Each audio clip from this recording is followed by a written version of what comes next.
qui a été écrit dans la presse française au mois de mai 1848, quand il y a eu sur la ligne Versailles-Paris le premier grand accident de chemin de fer, à Meudon.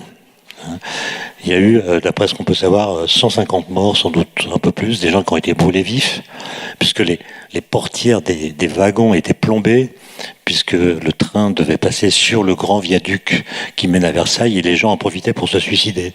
Et pour empêcher les suicides, on avait plombé les portes des wagons, donc les gens étaient enfermés, l'incendie a pris, il y a eu donc 150 morts, dont toute la famille du Mont d'Urville, l'explorateur, et puis beaucoup de blessés. Et il y a eu un débat dans la presse.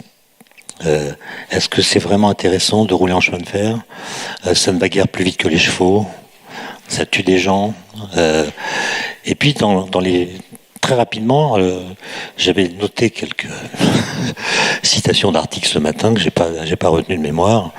Mais assez rapidement, la tonalité des articles parus dans les journaux, c'est pas un accident aussi dramatique que celui-là, qui va entraver la marche du progrès.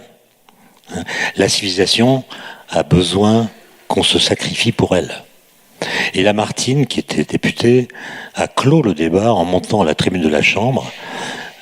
Il a longuement parlé des victimes de l'accident, et la dernière phrase de son discours, c'est « Plaignons-les, les victimes, plaignons-nous, nous sommes en deuil, mais marchons ».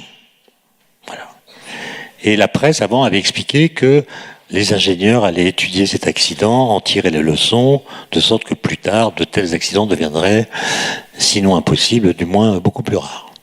Vous imaginez aujourd'hui un député qui dirait la même chose après un accident qui aurait tué 2 personnes, à cause d'un problème technique.